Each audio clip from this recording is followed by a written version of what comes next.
Hello, everyone, and welcome to this recording.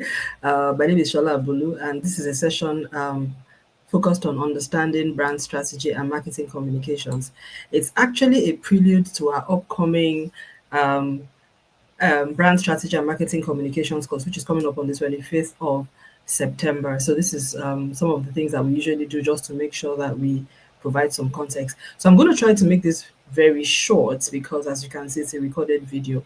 So what I have here, and the title of this is Understanding Brand Strategy. There's going to be, I will hope to record another one on understanding marketing communications just to set the scene ahead of our conversation. Typically, we have live webinar sessions. I may not be able to do that this month. That's why I'm doing this recorded one. So it will be much shorter, but I'm hoping that when you listen, you will ask questions just as though, as you would normally do in a live session. So I've put together something that I hope will capture from, my perspective, what brand strategy is essentially about. And I always say this in all of my conversations, it's worth saying again, which is that the brand is so much more than just a logo. It is the essence of the way in which a business, a brand, an institution, or an initiative is understood. It is the platform on which everything that you do stands. It is the structure and the framework and the context within which an entity is able to interact with people. It is the basis for business relationships, the basis for investment. It is the basis for employment, for talent hire, for resourcing. Everything that you do, every sort of interaction is based on a brand.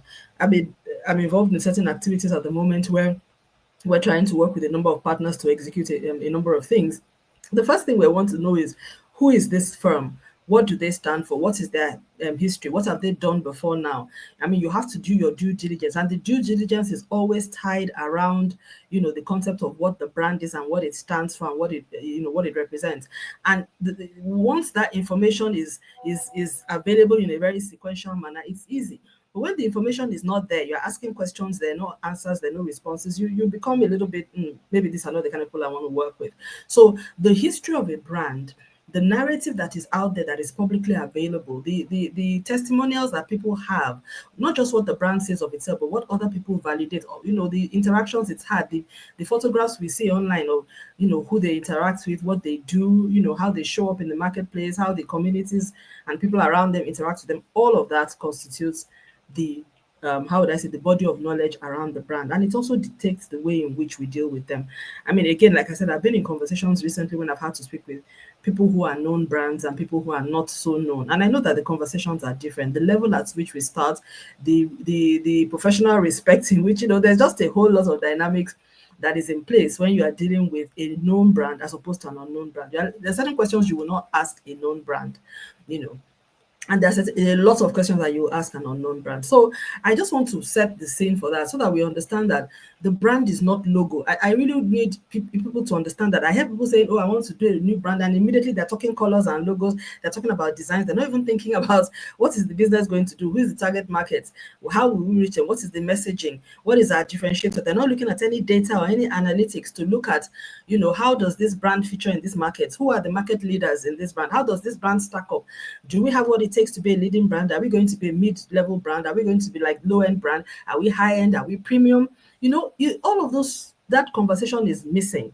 So what we do in these courses is that we give you the opportunity to find out what a brand is in real and realistic terms, and how to really get yourself to that point where you can set up your brand for success, whether it's in a formal sector, in informal sector, whether it's NGO setting or any other kind of setting. I mean, political, corporate, whatever it may be. And a lot of what we teach in our courses really is not restricted to just the corporate setting. It's concepts and principles that are universal and they're transmissible.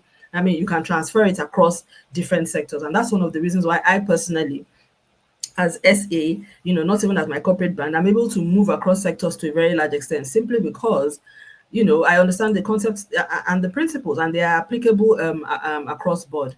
So let's get right into the nitty-gritty of things. I just want to remove this so that I can see the entire thing. So we're just going to be on this one slide, and like I said, I'm going to make this very short so that all of us can watch it. And if you have questions and comments, I may do another video, but otherwise, this is it. I mean, you have to come into class to get the rest. And I hope you sign up after this. So I came up with something. I've been trying to think, and one of the challenges that I have as a trainer, also as a consultant, is how to be able to transmit the ideas that I have in my head to others so that they understand where I'm coming from, and they're able to, we're just able to interact and have that conversation. And I thought about it that a brand has a heart. A brand is exactly like a human being. It's modeled against a human being. In fact, when you go into a brand strategy session and you are facilitated by somebody that knows their onions, the first thing they do is begin to talk about the brand as though it's a living being, because it really is. Because the brand speaks, the brand listens, the brand responds, the brand lives, the brand dies. It's possible for a brand to die. Do you understand what I'm saying? So a brand is exactly like a human being. Brands have character. Some brands are inclusive, some brands are divisive, some brands are innovative, exactly as it is for a human being. Some brands are high performing, some brands are lagging. Some brands are visibly attractive, some brands are not very attractive. You know what I mean? So it's exactly the language that you would use to describe a human being is also suited for a brand. It's a very interesting concept. And I think a lot of psychologists, if you read a lot of marketing psychologists online, they will tell you about how this came to be. But, I mean, for me, it's interesting to see, but there's a lot of body of knowledge around this. In fact, brand strategy, marketing, there's a whole lot more context on marketing communications, but there's also a lot on brand as well. So I came up with this whereby I said, and, a lot of the concepts that you see here, they're not, we didn't develop them. They're what I have seen and I have expressed and I've seen that actually works. When you come for our course, particularly this course coming up on September 25, we will teach you we'll introduce you to the brand strategy framework. In other words, a framework that helps you to think about what your brand should have, how your brand should present itself, the information that you need to be able to package your brand and present it to the public and begin to amplify its impacts in the public space. Also teach you how to think about what success should mean for your own brand, and then how you can begin to develop metrics that measure it. I meet a lot of small business entrepreneurs like myself who or like independent players or firms and everything. And some of them still trying to get their brands off the ground. From my own experience, what I would say is that the same effort that you take, in fact, put more effort into building your brand than even improving your products and services. And I say that, I'm saying be high performing, but as high performing as you are in your business and everything, pour that same energy into building your brand. Because at the end of the day, if you are just known as, one lady that has one, or one gentleman that has this consulting firm, and they cannot put a name to it, that they can't ascribe everything to it. I mean, for me, very early when we started SA&A, I found out that when I went out to meet people were like, how is SA&A? That for me was success. Because they were not asking me, how is your business?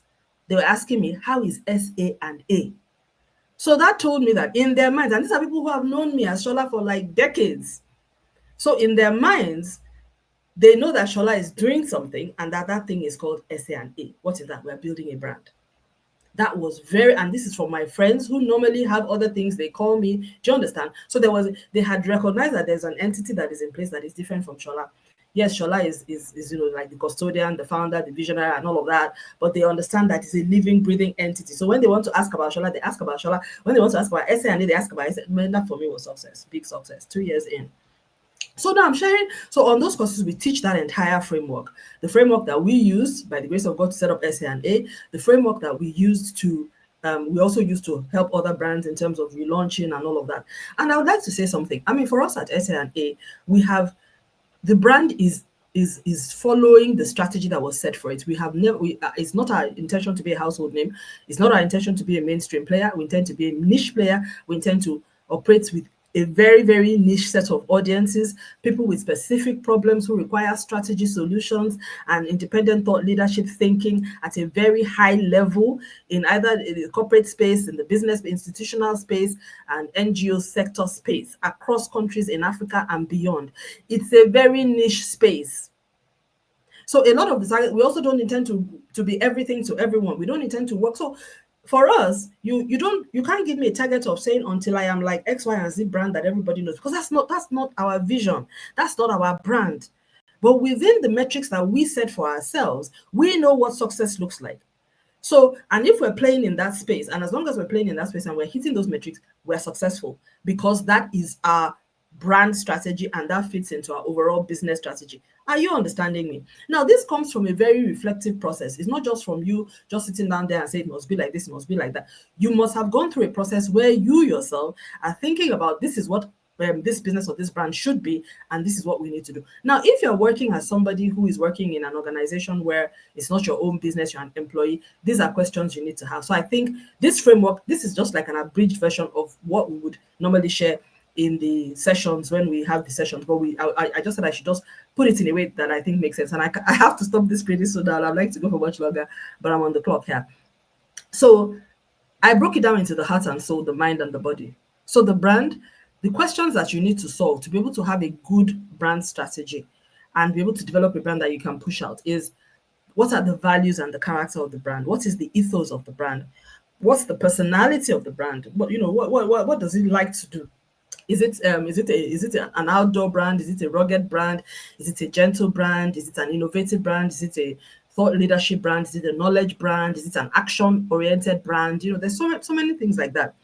What are their ideals, in terms of their vision of the world? Do they believe in like performance, brilliance, excellence? And there are lots of tools that you can use to really visualize this. This process is important because the character and the values of your brand, it has to be infused in the way in which your brand operates. If, for instance, you are a brand that you are selling like maybe like feminine intimate products and all of that, you have to make sure that your language, everything that you do, tallies with that. There's certain kind of things you cannot get involved with simply because it just doesn't gel with that brand. You may have to create another product line to be able to do certain things. But if you don't understand the framework within your own brand, it makes sense. You will be doing things that will alienate even your target market. In fact, you'll be confused and nobody will even be able to know where you stand. Are you here? Are you there? What exactly do you stand for? So what are the attributes of the brand? What does the brand behavior is? And again, I always like to give the example of SA&A because that's really personal to us. And we are very clear about what we believe in terms of ethics, in terms of the do's and don'ts of our profession, what we'll do, what we will not do, the areas in which we operate, our personalities. We're not quirky in social media. We have a little bit of humor, but not to we don't jump on trends. We don't do, flash in the pan things. We don't do all of that. We don't do memes. We don't, you know what I mean? We're a serious knowledge brand and we take it that way. We do infuse a little bit of humor here and there, but it's very, very toned down. And but then you can have a quirky brand, and if it's a quirky brand, it's okay for you to do certain things. So I'm just saying, be thoughtful about it so that you don't confuse your audience. Then in the second part, which is the mind part, what is the brand purpose? That's very important. What's the purpose of your brand? And I'm not saying to, but if the purpose of your brand is to make money, then I'm sorry, you might as well be doing. There's no reason for me to have any long-term relationship with you because yeah, a lot of people are making money, so it has to be something much more than money. What's the purpose beyond money? For us, it is about high grading the profession of strategic communications and using it as a driver to bring about change, positive change, growth, and development for businesses, brands, and institutions. That's our underlying. Yes, we would like to make money. We're a commercial entity and we want to make money, but we also want to deliver impact. We don't want to make money without delivering impact. So the purpose is really delivering impact, and then an intended consequence, of course, is the commerciality of it. But we do not sacrifice impact for commerce. Do you understand what I mean? It has to be both, and one is actually more important than the other. So purpose, then what are you promising? If you come and work, if we do work with you, what is the promise that you get from working from SA&A? It must be obvious and it must be expressed, not just articulated but done. What is the vision of the company? How far do we see us going? What is the narrative of the company? How is it even being expressed? What is the philosophy? What do we believe? And what differentiates us? If you come to SA&A, what is different from others? And this is one area where we put a lot of energy, because if you cannot differentiate your brand, then there's no point even have a differentiator brand. I don't even need to have a logo. Why do I have a logo? Because your logo alone cannot differentiate you. That's the issue. Logo alone. We've seen a lot of companies have logos that look similar, but because they have been able to create a unique identity and attach affinity and association to it, it doesn't really matter that the logo is similar. We'll never mix them up because what they do is completely different. So if you are waiting for your symbol to be your differentiator, and I mean the logo, then you have a really long way to go, because there is nobody that buys anything simply because they have a nice logo or because I recognize the logo. That's not enough. The reason why people choose Nike instead of Puma or Adidas or whichever is because of what the story behind each brand. That's it. Primarily, the logo is just a representation of that story. And if anything happens to change that story or to damage that story, That's when you know that it's not the logo that was carrying you. It was actually the story, the actions, the performance, and the behavior and the communications behind the story over a long period. So you now come to the body. So you see, I talked about the heart of the brand, the soul of the brand, the mind of the brand, which is the innovation, the performance, the delivery, the culture, all of that, before you actually talk about the body. So if you are developing a new brand, the body, talking about the logo, the color, the visual identity, all of that should be the last thing. The brand, products, and services, you can talk about that at the beginning because that's the business basis. All of the market research things can come in there. The reason why I put brand and products and services there is because those need to be branded as well. So the branding shows its visual identity in that. In fact, your products and services should guide everything that you do in the heart of the brand, in the soul and in the mind, be expressed there. Then the entire architecture should be visual, also in the body, but the building blocks will come all the way through. So just in summary, the heart and soul of the brand helps us determine the right and wrong of things. It builds your leadership approach, organizational culture, customer relationships, and stakeholder management. If you do not express and articulate these things, you'll just be doing things anyhow. There'll be just, it will be just a right mess. Your mind, the brand mind, determines what the business and the organization does and what it desires to be uniquely known for. It determines the performance and delivery standards that it desires to hold itself to. And the body finally is the symbol and colors by which it will be identified. The products, the services, the operations, and all of those things. But it's the storyline behind it and how it is pushed forward that actually makes it something that people can buy, can want to invest in, can want to be a part of, and can be associated with. So these are all very intentional. And like you see, I've rushed through a lot of things in 15 minutes because I really can't take much more time than this. But if you come into class, we will break each of these down into little bits. I continually have people saying, I want to know, how did you start or how did you build this? I'm like, there's no shortcut. I wish I could tell you that there's no shortcut. Anybody that has a big brand has had to do this. We've seen a lot of young entrepreneurs in Africa, in Nigeria, do a lot with their brands, and people now know them. Some of them are personal brands, household names, celebrity brand. It takes work. They do all of these things. There's nobody that becomes a leading brand without breaking down all these things. Because when you have to make choices between who can I work with, who is a likely partner or a likely investor or a likely collaborator, if you do not have a guardrail to stop yourself from getting into certain things, you will create problems for your business and for your brand, or for your organization and for your brand. But then having very clear view of who you are more likely to be aligned with keeps your brand on an even keel. You are focused, there's a good direction, and you are following in the path that you should. And people see that, because even for us in SA&A, we're very clear to ensure that whatever we do, we attract the right kind of customers, and we do not take on some kind of things that will end up hurting or making our target market not take us as seriously as they have been doing. Do you understand what I'm saying? Because we play in that corporate business space. So we're very, very, very conscious of that market because that is our core market. So I'll put it to an end at that point. If you have any questions, let me know. I hope this has been useful for you. So join us in class if you want to learn more on the 25th of September. We look forward to having you. Till the next video. Bye.